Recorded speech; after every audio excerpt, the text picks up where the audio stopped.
Olá, queridos, tudo bem com vocês? Sejam todos bem-vindos a mais uma aula de Química.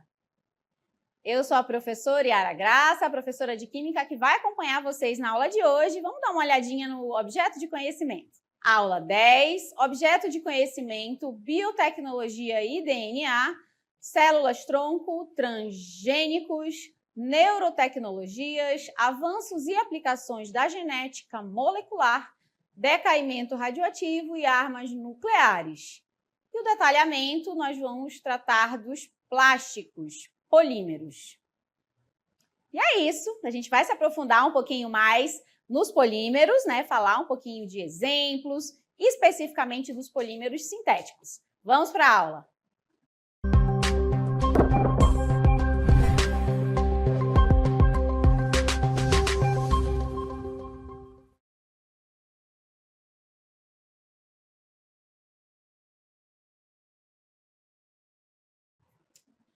Olá, pessoal! Então, iniciamos a aula falando um pouquinho dos polímeros, dos plásticos e a gente inicia a aula aqui nesse ambiente que eu tenho certeza que todo mundo conhece, um supermercado, um armarinho, né? Um lugar onde a gente tem aí para comprar os materiais de casa, né? De higiene e tudo mais.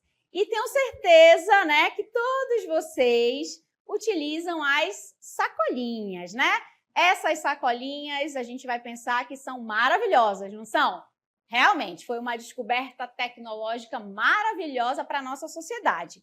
Porque imaginem vocês, né, que antes do polímero, antes desse plástico aqui, a gente utilizava outros materiais, né, para guardar tudo que a gente comprava nos supermercados, né? Então, por exemplo, a gente utilizava sacos de papel, ou então sacolas de outros materiais, de tecido, né? E aí, né, com a descoberta da sacolinha plástica, facilitou bastante, a verdade, a vida de todo mundo. Tanto, né, da gente, dos clientes, quanto, né, dos grandes estabelecimentos, tá? Porque aí a gente pega e coloca tudo aqui dentro. Olha que facilidade, não é mesmo? Porém, o que acontece, né, gente? A gente, hoje, não está sabendo o que fazer com esse produto, com esse resíduo, depois que ele é utilizado. É muito maravilhoso colocar tudo aqui dentro e ir para casa, não é mesmo? Mas e aí? O que você faz depois com essa sacolinha? Você já pensou sobre isso? Ai, professora, eu guardo, né? Provavelmente alguns vão pensar assim. Eu guardo e utilizo como lixo em casa, né? Utilizo como lixinho do banheiro, ou lixinho lá da cozinha. E aí depois eu descarto. É só isso mesmo? Você só descarta? E para onde vai essa sacola, gente? Depois que você descarta no lixo, você já pensou sobre isso? Você já imaginou para onde ela vai? Olha essas perguntas, né? Aqui que eu estou levantando no primeiro momento da aula, é justamente para a gente entender que esse material aqui, que é o que nós vamos tratar na aula de hoje, ele leva bastante tempo, né, para se decompor, tá? E aí a gente vai ver, né, daqui a pouquinho, que esse período é tão longo que provavelmente, né, parte do material que foi produzido há bastante tempo atrás ainda está por aí, né, nos mares, nos rios, nas florestas, tá bom? Então, a aula de hoje a gente vai pensar um pouquinho sobre isso e eu espero que ao final da aula vocês comecem a pensar um pouquinho mais, né, tentar entender e tentar pelo menos imaginar soluções, né, possibilidades para que a gente possa pensar um pouquinho melhor sobre o nosso planeta, tá bom? Agora eu quero mostrar uma imagem para vocês, olha só. Acabei de mostrar a sacolinha, né? E aí vocês vão pensar, não é possível que a tartaruga vai comer a sacola. Vai, gente. Então, a gente vai ver que é das coisas mais ruins, né, que acontece aí com os seres marinhos, né? E com os seres dos rios também, né, os peixinhos do rio e tudo mais, é que eles não conseguem, por exemplo, distinguir o que é, né, uma sacola, o que é uma garrafa, o que é algo do tipo, tá? Então, ele acaba comendo, né, ingerindo esse objeto, porque ele não sabe o que é, e a mortandade, né, de animais presentes ali acaba sendo muito grande, tá? Vocês estão vendo aqui nas imagens, né, que esse material, ele que leva bastante tempo para se degradar no meio ambiente, fica ali em contato com esses seres, né, e eles acabam, por exemplo, né, morrendo por conta dessa ingestão, tá? Você pode pensar que aí no rio, perto da sua casa, não tá sujo assim? Gente, dependendo, né, de como a sua comunidade trabalha ou trata desse resíduo, né, que são os resíduos, no caso, plásticos, dependendo de como ela trata isso, provavelmente o fundo do seu rio também tá assim, tá? Cheio ali desse material, desse resíduo sólido, né? A gente está falando aqui especificamente de resíduos sólidos. Professora, a senhora está sendo dramática demais na aula de hoje, mas essa é a ideia, tá? Eu quero impactá-los logo no começo. Agora a gente vai começar, né, a tratar um pouquinho, conhecer esses polímeros e depois a gente vai tentar pensar em soluções, tá bom? Bora começar a pensar um pouquinho sobre os plásticos, olha só. Gente, então, os polímeros, né, que são esses produtos, essas substâncias que eu acabei de mostrar no início da aula, como a sacolinha, né, como a garrafa PET, que vocês viram na imagem, eles são chamados de plásticos, né, mais vulgarmente, mas a gente também utiliza esse nome aí de polímeros, tá, para denominar tais objetos. E existem dois tipos de polímeros, os naturais, encontrados na natureza, como é o caso do amido, do glicogênio, da celulose, tá? Todos são polímeros naturais. Do látex também. E nós temos os polímeros sintéticos, que é o que a gente vai focar na aula de hoje, tá? Que são aqueles produzidos em laboratório. Tudo que for produzido em laboratório é chamado de polímero sintético, tá? Produzido em laboratório, sintetizado a partir de alguns tipos de reação. Vou apresentar algumas reações de polimerização, né, que é o nome que se dá para esse processo de formação dos polímeros, tá? E aí eu quero que vocês entendam como que se dá, né, essa polimerização. Olha só um esqueminha que eu trouxe para vocês, né? Então, o esqueminha é mais ou menos assim. O que é um polímero, né? Um polímero é nada mais do que a junção de várias partes pequenas. Então, várias partes pequenininhas juntas formam o que a gente chama de polímero. O que é essa parte pequena, né? São os monômeros, tá? Monômero é a unidade, vamos dizer assim. Polímero é a junção desses monômeros, tá bom? O esqueminha aqui representa uma polimerização de adição. Existem outros tipos de reação de polimerização que a gente vai conhecer também, mas aqui para representar eu coloquei a de adição, que é aquela em que a gente vai ligando um monômero no outro, um atrás do outro em cadeia, tá? Isso aí é um processo de polimerização. Esse encadeamento que você está vendo aí é o polímero, tá? Todos esses monômeros grudadinhos, nós temos um polímero. Professora, então quer dizer que aquela sacola que a senhora mostrou no início é um polímero? Sim, tá? É um polímero, né? Formado por vários monômeros juntinhos, formou aquele objeto que a gente está vendo ali. Claro que cada polímero tem sua característica, né, suas propriedades químicas. A gente vai ver que a indústria, né, dos plásticos, ela evoluiu muito, então a gente tem plástico para tudo que é jeito que você possa imaginar. Plástico rígido, plástico mole, plástico de tudo que é jeito que você possa pensar, né? E isso se deve por conta exatamente desses monômeros que vão se combinando. E aí, dependendo dessas combinações, a gente vai ter características e propriedades químicas e físicas diferentes, tá? Vamos conhecer aí alguns polímeros do nosso dia a dia, do nosso cotidiano? Olha só na imagem. Os nomes são complexos, né? Aqui as regrinhas de UPAC fogem um pouquinho, né? E aí a gente vai utilizar, né, esses termos mais complexos para alguns polímeros, né? Então, nós temos aí o poliestileno, que é esse verdinho que você está vendo aí, polietileno, e é o mais comum, né? Mas a gente acaba utilizando o polietileno, né, como um dos exemplos assim mais importantes que a gente costuma dar durante as aulas, né, para os polímeros. Aí nós temos também o polipropileno, e o exemplo é essa cadeirinha de sol, né? Ele já é um polímero mais rígido. Temos o PVC, o velho e conhecido cano de água, né? O policloreto de vinila também é um polímero.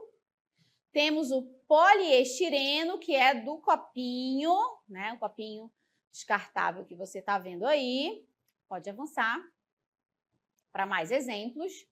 Nós temos as borrachas sintéticas, né? Que por muito tempo, há algum tempo atrás, não agora, né? Agora já é tudo muito mais atualizado. Mas antes, né? Essas borrachas eram provenientes do látex mesmo. Então, eram produzidas a partir de borracha natural, né?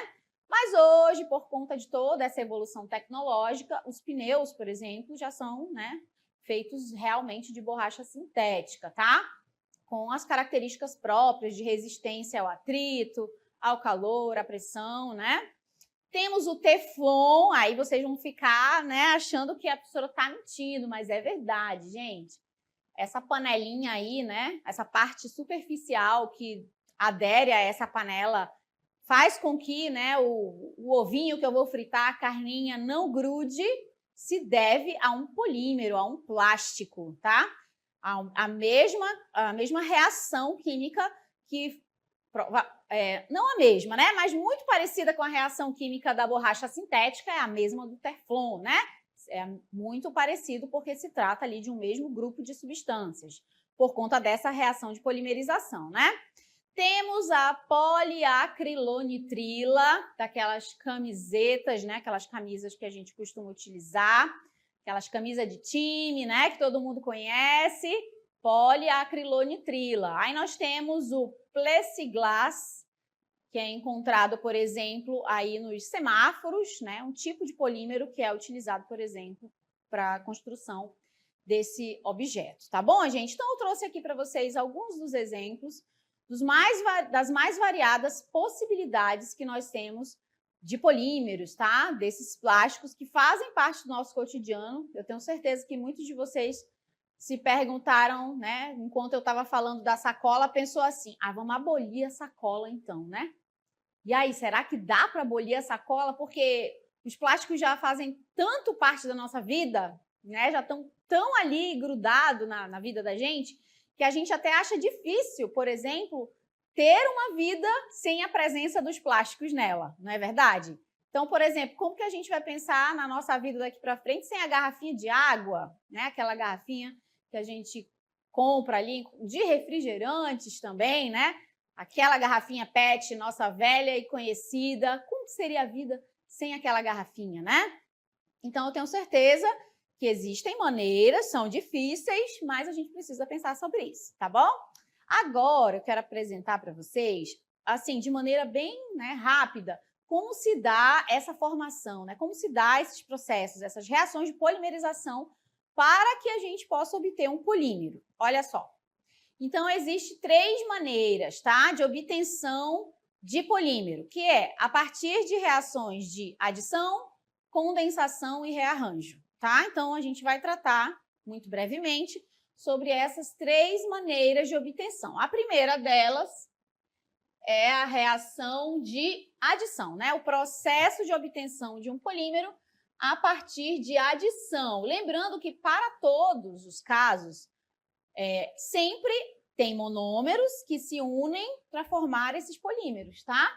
Nesse caso aqui, o polímero vai ser chamado de adição e o exemplo tá bem legal, tá? O esqueminha aqui do brinquedo de criança, né? Em que a gente vai conectando, só acrescentando um em cima do outro. É mais ou menos parecido para o processo de adição, né? Polimerização por adição. Então, os polímeros são obtidos por adição sucessiva dos monômeros. Então, a gente vai acrescentando os monômeros, né? Somando os monômeros à cadeia, tá? Temos, por exemplo, os polissacarídeos, né? Que são exemplos de polímeros naturais, em que os monômeros são os monossacarídeos, né? E ainda também as proteínas, em que os monômeros são os aminoácidos, tá? E falando dos sintéticos, né? Nós temos aqui justamente o policloreto de vinila, o PVC, que é o cano, né? O nosso cano de água, tá? Ele tem essa estrutura aqui, ó. Cloreto de vinila, tá? Tá ali o cloro na cadeia. E aí, como que se dá esse processo? É um processo catalisado, né? Precisa de um catalisador para acontecer. Quebra-se a dupla ligação e vários outros cloretos de vinila vão sendo acrescentados. Então, aqui eu coloquei um N, né? Indicando que essa cadeia, dependendo da quantidade N de cloreto de vinila, vai ser o tamanho que ela vai ter, tá? Se a gente tiver, por exemplo, 10 aqui, ó, 10 N's, então serão 10 N's no nosso policloreto de vinila, tá bom? Então, dependendo de quantos cloretos de vinila, vai ser o tamanho que a cadeia vai possuir.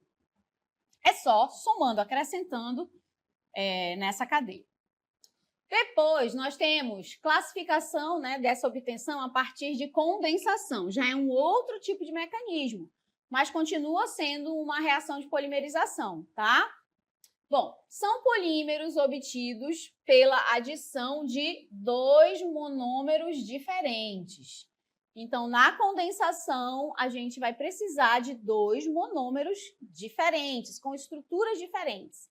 Na adição, eles eram iguais, tá?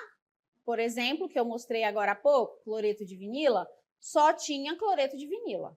Aqui não, a gente vai precisar de 2 monômeros diferentes. E nesse caso, sempre vai ter a eliminação de uma molécula ou de água, ou de álcool, ou de ácido. Aí vai depender, né, do tipo de reação que a gente vai estar observando, tá?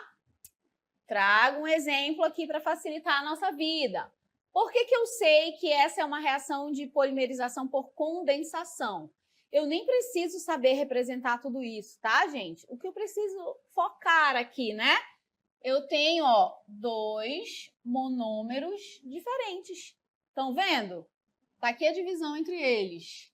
Eu tenho o etileno glicol, que é esse primeiro, e o outro é o ácido terefitálico. E a combinação dos dois, nesse caso aqui de 2, mas a gente, né, sabe que polímero são sempre muitos. Aqui eu peguei só como se fosse um trecho da reação, tá? Mas a reação é bem maior do que isso, o processo todo. O polímero, melhor dizendo. E aí, eu juntei o etileno glicol com o ácido terefitálico e a gente tem o quê? O polietileno terefitalato. Além disso, a gente também vai sempre obter um subproduto, tá? Que pode ser, como eu já comentei, a água, pode ser um álcool, pode ser um ácido. Tá bom? Então, observei essa reação, professora, eu não vou conseguir saber dar esses nomes. Não precisa, gente, calma. Esses nomes, como eu já falei, não seguem a regra da IUPAC, né? Já são nomes próprios para esses monômeros, tá? O que a gente precisa saber é observar que, como tem 2 monômeros diferentes, trata-se de uma polimerização por condensação. E a última que eu trago para vocês é rearranjo. Então, a gente vai ter polímeros formados a partir de rearranjo. São polímeros resultantes de reações entre monômeros que sofrem rearranjos na sua estrutura, tá? Então, a gente vai observar apenas a modificação, né, estrutural desses monômeros.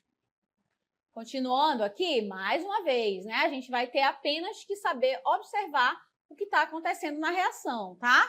A gente não precisa, nesse momento, detectar ou montar uma reação, não é isso. A gente apenas vai tentar olhar, né, o processo e perceber o que está acontecendo. Então, nós temos aqui também, mais uma vez, 2 monômeros, né? O diisocianato de parafenileno, nomes grandes, né? E também o etileno glicol, também é um processo catalisado. O que a gente observa? Essa modificação, o rearranjo que aconteceu, e esse rearranjo acontece exatamente bem aqui, ó.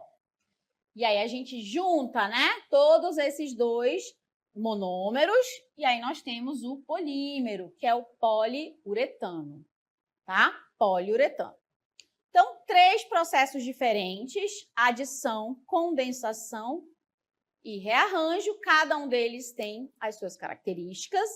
E aí, dependendo aí do tipo de polímero formado, a gente vai ter propriedades químicas e físicas, né, e características químicas e físicas diferentes, que é o que a gente vai observar agora nesse momento da aula.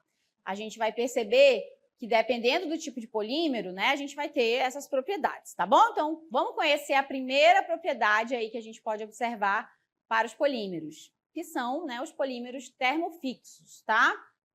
O que seriam aí esses polímeros sintéticos termofixos ou termorrígidos? Aqui o nomezinho, né? São aqueles que, por aquecimento, assumem estrutura tridimensional, tornando-se insolúveis e infusíveis. Nomes importantes, né? Insolúvel, a gente já sabe, né, aí que não se dissolve em certas substâncias, né, mais especificamente em água, tá? Após isso, eles não conseguem voltar à sua forma inicial. Gente, essa acredito que seja a característica mais importante para os termofixos, tá? Eles não conseguem mais voltar à sua forma inicial. Após processados, né, após moldados ou estruturados, aquela vai ser a forma que eles possuem. A gente não vai conseguir mais voltar para o que era antes. Eles dão origem a estruturas rígidas e duráveis, tá? Então, são chamados de termofixos aqueles polímeros, né, que têm essa característica, rígido e costumam, né, ser mais duráveis, como, por exemplo, peças de automóvel, né? Então, as peças de automóvel retrovisores, né? Retrovisores costumam ser feitos ali a partir de um plástico, né? Um polímero. Aquele polímero ali do retrovisor de um veículo ou da moto, por exemplo, são feitos, né? Tem essa característica de rigidez, são termofixos, tá bom? Alguns exemplos que nós temos, né? O poliuretano, que eu acabei de mostrar a estrutura para vocês, polietileno, poliestireno e poliéster, tá? Todos são exemplos de termofixos. Outro tipo, termoplásticos. Então, nós temos dois casos, né? Duas classificações. Termorrígidos, ou termofixos, e termoplásticos. Os termoplásticos são aqueles que permitem fusão por aquecimento e solidificação por resfriamento. Isso possibilita o seu tratamento e moldagem repetidas vezes. Então, por aquecimento ou por resfriamento, a gente pode moldar, fazer meio que quiser com esse tipo de polímero, tá? E aí, basta que eles sejam reaquecidos. Então, eu tenho polímero, se eu quiser mudar, né, a sua forma, a maneira com que ele se apresenta, passa por um aquecimento e aí a gente pode, mais uma vez, moldá-lo, tá? Eles costumam ser facilmente maleáveis e usados para a produção, por exemplo, de fibras, embalagens, né, entre outros objetos. Os termoplásticos são aqueles que a gente chama de recicláveis, tá? Então, esse termo aí só serve, né? Só dá para a gente fazer a reciclagem desse material para esse tipo aqui, tá? Os termoplásticos, ok? Então, vamos lá, né? Aqui, para a gente perceber, estruturalmente falando, a diferença entre eles, né? Rapidinho. Um termoplástico, ele tem essa estrutura aqui, né? As ligações entre os polímeros, elas são lineares, ok? Então, a gente vê esses pontinhos aqui, né? Espalhados, mas é como se cada um tivesse na linha, né? Já no caso do termorrígido, as ligações são do tipo que a gente chama cruzada. Elas acabam unindo os fios. Estão vendo? Ó? União dos fios faz com que esse objeto produzido a partir de um polímero termorrígido tenha essas características de rigidez e de dureza, tá? Gente, agora, né? Tenho certeza que é uma dúvida de vocês também. Eu fiz uma perguntinha, perguntinhas para os professores aqui do CEMEAN, para saber se eles sabem, né, o tempo de decomposição ali, de duração de certos materiais, de certos polímeros. Bora ver o que eles responderam. Você sabe quanto tempo um chiclete leva para se decompor na natureza?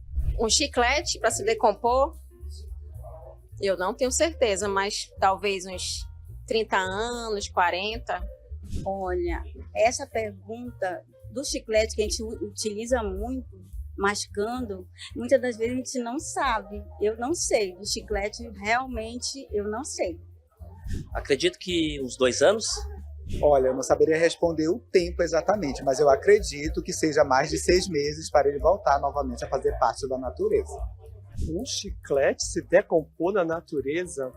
Bem, eu acredito que o chiclete é feito de plástico, então ele leva muito tempo, é só um plástico saborizado. Deixa eu colocar aí uns 100 anos, será que é isso? O chiclete, eu não faço a mínima ideia, mas eu imagino que seja assim algo em torno de uns 3 anos, 10 anos, não sei. Você sabe quanto tempo uma garrafa PET leva para se decompor na natureza?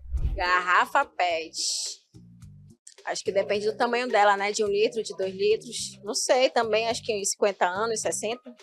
Eu só sei de vidro, né? Que não se decompõe. As datas de anos, chiclete e PET, acho que deve ser em torno disso, de 30, 60, 70 anos, ou talvez mais, até 100 anos aí, se tiver decomposição. Mas sei que vidro, de certeza, não se decompõe. A garrafa PET, eu acredito, sim, eu sei, mais ou menos. Eu acredito que seja entre 200 anos a 600. Eu acho que está nessa média, logo eu acredito que seja uns 600 anos. Eu acho. Acredito que uns 200 anos. Bem, levando em consideração que um copo descartável pode demorar 200 anos para se decompor, eu imagino que uma garrafa PET leve mais de 200 anos para se decompor. Certo, eu não sei não, mas com certeza deve ser uns 200, 300 anos. Será que é isso também? Também não sei, mas com certeza leva mais tempo do que o chiclete, né? Olha só, né, pessoal? E aí, você sabe quanto tempo leva realmente para se decompor? E você sabia, né, que a goma de mascar é, sim, um polímero igual a vários outros que eu apresentei na aula de hoje? Pois é, pessoal. Então, bora pensar um pouquinho sobre isso, né? E aí eu trouxe para vocês uma imagem que eu apresento esse período de decomposição dos polímeros. Olha só. Então, nós temos aí o tempo de decomposição de resíduos sólidos, né? O primeiro deles, o papel, que na verdade é um polímero, só que, né, natural, a celulose, 3 meses. Então, jogou lá, né? Quem perdeu uma carta aí de amor, daqui 3 meses, se tiver exposta ao ambiente, ela vai se degradar. Porém, né, a bala de mascar, a goma de mascar, leva por volta de 10 anos, tá? São 10 anos. Se você jogou uma balinha, vocês são muito jovens ainda, né? Mas se você jogou há 10 anos atrás, agora que ela está se decompondo, tá? Se ela ficou lá no ambiente.